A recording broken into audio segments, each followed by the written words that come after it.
बहुत बहुत स्वागत है आपका। Thank you very much for coming to the session. If you want to speak English fluently and continuously तो 10 मिनट आपको मुझे देने पड़ेंगे। देखिए, बताने का तात्पर्य क्या है, जब कोई व्यक्ति कहता है कि मैं अंग्रेजी सीखना चाहता हूँ, तो मेन तात्पर्य शायद आपका भी हो कि वो कंटिन्यूअसली इंग्लिश बोलना चाहते हैं। किसी टॉपिक पर कोई क्वेश्चन आया उनकी तरफ, वो चाहते हैं कि हम 3 4 5 मिनट कंटिन्यूअसली बोलते चले जाएं। इस बात पर इंसिडेंट्स को बताना आना चाहिए, स्टोरी टेलिंग जिसको कहते हैं। तो उसकी हम यहाँ पर प्रैक्टिस करेंगे, सेशन होगा, but I request you to watch till the end. और बीच बीच में आपको मैं कुछ सेंटेंसेस देता जाऊंगा जो कि आपको खुद से टेस्ट करना है कि आप उनको बोल पा रहे हैं इस लहजे में या नहीं। ओके, बेसिक सेंटेंस से स्टार्ट कर रहे हैं, एडवांस लेवल तक जाएंगे। मैंने कई कॉल सेंटर्स में काम किया है। मैंने कई कॉल सेंटर्स में काम किया। फॉर एन एग्जाम्पल, मुझसे किसी ने पूछ लिया how you became teacher, why do you teach online, तो मैंने कई कॉल सेंटर्स में काम किया है। I have worked in many call centres. Basic grammar तो यही है कि हैव वर्क यानी काम कर चुका हूं। इनकी जगह पर आप एट भी इस्तेमाल कर सकते हैं, विद भी इस्तेमाल कर सकते हैं। ये कंफ्यूजन आपको बिल्कुल दिल से निकाल देना है कि ये बहुत बड़ा मेजर डिफरेंस नहीं होता है इनसे सेंटेंस के अंदर। I have worked eight many call centres भी कह सकते हैं, I have worked with many call centres भी कहा जा सकता है। मैंने इंडस्ट्री में पूरे 12 साल बिताए हैं। देखिए, अब इसके अंदर मैं अगर टाइम पर एम्फेसाइज करना चाहता हूँ अपने एक्सपीरियंस पे कि 12 साल से मैं अंग्रेजी के एनवायरनमेंट में हूँ, मैंने इस इंडस्ट्री में 12 साल बिताए हैं। I have spent 12 long years in this industry, यानी कि मैं लॉन्ग लगा करके, एक चीज आपको बस ध्यान रखनी पड़ेगी कि नंबर के बाद आपको लॉन्ग बोलना है। I have spent 12 long years in this industry, यानी पूरे 12 साल मैंने इस इंडस्ट्री में बिताए हैं। और ये सेशन पूरा जब आप देखेंगे ना, उसके बाद आप एक चीज नोट करना, इसमें ग्रामर कहाँ है। बिल्कुल भी ग्रामर नहीं, मैक्सिमम 2-3% शब्द इस्तेमाल होते हैं ग्रामर के। बिल्कुल क्लियर आपको मैं बताऊं, मान के चलिए कि आपको वर्ड का यूज पता है कि फ्यूचर के लिए विल, फ्यूचर के लिए यह है, सेकंड फॉर्म लगाते हैं पास्ट बताते समय। अगर 15-20 वर्ड्स आपको पता हैं तो you are all done with grammar. Grammar सीखने की जरूरत नहीं है। All you need to learn is that structure of sentences.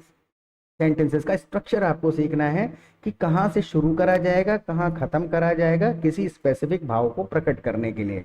Now the next sentence is की, और मेरा काम था पूरे दिन इंग्लिश में बात करना। I have work with many call centres, और मेरा वहां पर काम क्या था, वहां मेरा काम था पूरे दिन इंग्लिश में बात करना। And my job was to speak in English all day long, पूरा दिन इंग्लिश में बात करना। My job was to speak in English all day long. और भी कई तरीके से कहा जा सकता है, my job was to speak in English the whole day, पूरे दिन बात करना होता था। तीसरे तरीके से, my job was to speak in English all day, long लगा के ना हम अगर छोड़ दें तो इतने पे भी कह सकते हैं। चौथा तरीका भी, और कई तरीके हो सकते हैं, my job was to speak in English through the day, through the day, all day long, the whole day. बहुत ज्यादा डिफरेंस इनसे नहीं आता है, लेकिन कुछ कुछ सिचुएशन में बहुत बड़ा डिफरेंस आ भी जाता है। इसको कहा जाता है सिचुएशनल इंग्लिश की, कौन सी सिचुएशन में क्या चीज अप्रोप्रिएट साउंड करेगी। तो वो सीखने के लिए आप हमारे लाइव क्लासेस जब अटेंड करेंगे तो आपको समझ में आएगा कि कौन सी सिचुएशन में सेंटेंस को कहाँ से स्ट्रक्चर करना है, कौन सा शब्द अप्रोप्रिएट है। 15-20 दिन सेशन आप अटेंड करेंगे तो छोटे छोटे डाउट खत्म हो जाएंगे कि एंटायर डे बोलूं, ऑल डे बोलूं, द होल डे बोलूं, इन बोलूं, एट बोलूं, विद बोलूं। यही चीजें हैं जो रोक रही हैं बोलने से। तो ये छोटे छोटे डाउट्स क्लियर हो जाएंगे and you will start speaking confidently, क्योंकि दूसरे लोगों से क्लियर हो जाएंगे डाउट्स। तो लाइव सेशन में जरूर आइएगा, बहुत ज्यादा एंटरटेनिंग और यूजफुल होगा वो आपको। दूसरी चीज ये है, सब्सक्राइब ना किया हो तो बटन दबा दीजिए, क्योंकि रोजाना एक सेशन हम अपलोड करते हैं। ये 52वां वीडियो है। अगर इसमें से कुछ सेंटेंसेस अब जो हम स्टार्ट कर रहे हैं, एडवांस लेवल के जो स्ट्रक्चर्स आएंगे अभी, इनमें से कुछ समझ नहीं आता है तो डे 1 से देखना शुरू करिएगा। 10-12 वीडियोस देखोगे, खुद से समझ में आ जाएगा the difference between translated English and natural English. Okay, तो छोटा सा बटन है, दबा दीजिए। पूरा देख के आपको फीडबैक देना है।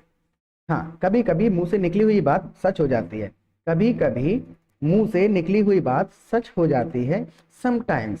देखिए, इसको अलग तरीके से ही बोला जाएगा ग्रामेटिकली, अगर इसी लहजे में हम ट्रांसलेट करेंगे तो नहीं बनेगी बात। समटाइम्स वर्ड स्पोकन, बोले गए शब्द या बोली गई बात, sometimes word spoken do come true, कभी कभी बोली हुई बात सच हो जाती है। समटाइम्स वर्ड स्पोकन, यानी कि जो शब्द बोले गए हैं, word spoken do come true, सच हो जाते हैं वो शब्द। नाउ पता नहीं क्यों जब भी मैं किसी से मिलता था, अब यहाँ से जर्नी स्टार्ट हो रही है, मैं कैसे टीचर बन गया, जब भी मैं किसी से मिला करता था, whenever I met someone। अब देखिए, एक चीज और समझनी है आपको कि कोई भी सेंटेंस अगर ग्रामेटिकली ठीक है, इसका बिल्कुल भी ये मतलब नहीं है कि वो सिचुएशन के हिसाब से भी ठीक हो जाएगा। कई बार ग्रामर के हिसाब से सेंटेंस लोग बना लेते हैं और उसको सोचते हैं कि ये अप्रोप्रिएट सिचुएशन में चल जाएगा, तो मीनिंग बदल जाते हैं। तो हमें पता होना चाहिए कि सिचुएशन में किस तरीके से बोलना है। Don't know why whenever I met someone, अब यहाँ पर whenever I used to meet someone, मिला करता था मैं किसी से, कहा जा सकता है, लेकिन अच्छा साउंड नहीं करेगा क्योंकि इसके बाद जो सेंटेंस मैं बोलने वाला हूँ उस सेंटेंस से फिर ये मैच नहीं करेगा। Getting my point? तो जब हम कंटिन्यूअसली बोलने की कोशिश करते हैं तो हमें अपने 2-3 सेंटेंसेस को ध्यान में रखना पड़ता है, पहले क्या बोला और आगे क्या बोलने वाले हैं, उसके हिसाब से प्रेजेंट बोला जाता है। Don't know why whenever I met someone, जब भी मैं किसी से मिलता था ज्यादातर लोग कहते थे क्या आप टीचर हो, ज्यादातर लोग कहते थे क्या आप टीचर हो। Whenever I met someone most of the people would say are you a teacher. देखिए इसमें है whenever I met someone most of the people would say are you a teacher, whenever I met someone most of the people would ask are you a teacher। getting my point? ask से कोई ज्यादा बड़ा difference आता नहीं है, structure ठीक होना चाहिए सेंटेंस का। तो स्टोरी क्या है कि मुझे एक्सपीरियंस भी था और जब भी मैं किसी से मिला करता था तो ज्यादातर लोग मुझे मेरे लुक्स को, ड्रेसिंग को देख करके ये कहा करते थे कि आप टीचर हो। तो उनके मुंह से बार बार ये बातें निकला करती थी, दैट्स हाउ नाउ। और ये कई बार होता था और ये अक्सर हुआ करता था, कई बार। अब देखिए ये कई बार हुआ करता था, it happened so often, so often. देखिए इट हैपेंड ऑफन यानी अक्सर हुआ करता था, सो लगा के मैंने और एम्फेसाइज कर दिया है। It happened so often and it still happens, अगर ये अब भी होता है, and it still happens, it happened so often and it still happens, अब भी होता है ये। जब भी कोई मुझे मिलता है तो वो सिंपल एक ही बात कहता है, अनजान व्यक्ति, क्या आप टीचर हो। ज्यादातर ज्यादा बोलने से बचने के लिए मैं कह देता था कि बेरोजगार हूँ। अब क्या होता था, जब भी मैं किसी अनजान व्यक्ति से मिला करता था तो वो पूछता था क्या तुम टीचर हो। अब मैं नहीं समझाना चाहता था मैं क्या करता हूँ क्या नहीं करता, मैं कह देता था मैं बेरोजगार हूँ। ये सिचुएशन है। ज्यादा बोलने से बचने के लिए मैं कह देता था कि मैं बेरोजगार हूँ, कि कौन समझाए इसको अपना business.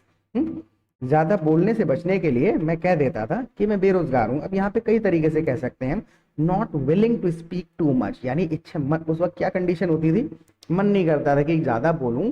Not willing to speak too much, I would say I M unemployed. अब देखिए वुड का इस्तेमाल हम पास्ट के लिए भी कर रहे हैं। आई होप इतनी बेसिक आती होगी ग्रामर आपको, और नहीं आती है तो डे 1 से देखिएगा, क्लियर हो जाएंगे। इसको पूरा देख लीजिए। लेकिन not willing to speak too much यानी ज्यादा नहीं बोलना चाहता था, इसलिए आई would say I M unemployed, बेरोजगार हूँ, कि ना बोलना पड़े बिजनेस, ना समझाना पड़े मुझे अपना। Not willing to speak too much, I would say I M unemployed. हाँ, 10 में से 5 लोग मुझे सलाह दे जाते थे आप ट्यूशन पढ़ाने लगो। जब मैं कह देता था कि मैं बेरोजगार हूँ तो 10 में से 5 लोग मुझे सलाह दे देते थे कि ट्यूशन पढ़ाने लगो।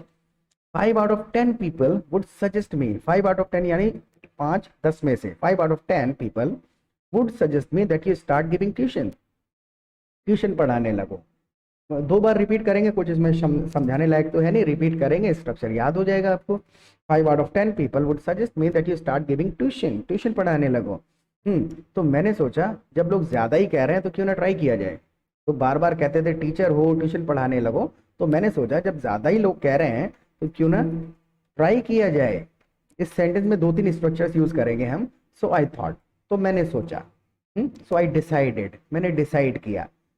When people are insisting too much, जब लोग ज्यादा ही पीछे पड़ रहे हैं, इंसिस्ट करना मतलब होता है पीछे पड़ने के लिए। When people are insisting too much, then why not to try, क्यों ना ट्राई करें, then why not to try। So I thought when people are insisting too much, then why not to try, लोग ज्यादा पीछे पड़ रहे हैं तो क्यों ना ट्राई किया जाए। बिल्कुल बेसिक से स्ट्रक्चर्स हैं। नाउ द नेक्स्ट सेंटेंस, तो मैंने अपनी पहली वीडियो अपलोड कर दी। तो मैंने क्या करा, मैंने अपनी पहली वीडियो अपलोड कर दी। I uploaded my first video, मैंने अपनी पहली वीडियो अपलोड कर दी। I uploaded my first video. और थोड़ी उम्मीद दिखी इसलिए मैं इसे करने लगा। थोड़ी उम्मीद दिखी इसलिए, हिंदी को नहीं पढ़ना, वो थोड़ा गलत हो गया होगा। थोड़ी उम्मीद दिखी इसलिए मैं इसे करने लगा, कंटिन्यू करने लगा। एक वीडियो में रिस्पॉन्स थोड़ा अच्छा दिखा मुझे तो कंटिन्यू कर दिया मैंने। आई फाउंड सम होप, तो I continued. I found some hope यानी थोड़ी उम्मीद मुझे दिख गई कि हाँ इसमें कुछ हो सकता है, अच्छा प्लेटफॉर्म है। So I found some hope, so I continued, मैं कंटिन्यू करते रहा। नाउ तो इस तरीके से मेरी जर्नी शुरू हुई। तो इस तरीके से मेरी जर्नी शुरू हुई। इसी तरीके से मैं यहाँ पर कंक्लूड कर रहा हूँ, मैं यहाँ कंक्लूड कर रहा हूँ कि इस तरीके से मेरी जर्नी शुरू हुई। तो यहाँ पर तो मैं कह सकता हूँ that's how my journey started. That's how my journey started, यानी जो कुछ भी मैंने कहा that's how my journey started. अब एक सेकंड, मैं आपको एक क्वेश्चन देता हूँ, एक मैं आपको सिचुएशन दे रहा हूँ कि इस सिचुएशन को आपको इंग्लिश में पूरा का पूरा कमेंट सेक्शन में लिखना है कि जब कोई मुझसे उधार मांगता है तो मैं कह देता हूं कि मैं बेरोजगार हूं, इस तरीके से मैं अपने पैसे बचा लेता हूं। इस चीज को आपको इंग्लिश में लिखना है कमेंट सेक्शन में, किसी को कॉपी नहीं करना है और आलस नहीं करना है। ठीक है, अगर ये आपका पैराग्राफ ठीक होगा तो I give you a like, और अगर गलत होगा तो हम उसको थोड़ा बहुत करेक्ट कर देंगे। ओके, और सब्सक्राइब ना किया हो तो जरूर कर लीजिएगा, लाइव सेशन में जरूर आइएगा, काफी ज्यादा यूजफुल होंगे आपके लिए। ऑलराइट, कल मिलेंगे एक नए सेशन के साथ। Till then keep practising and take care of yourself.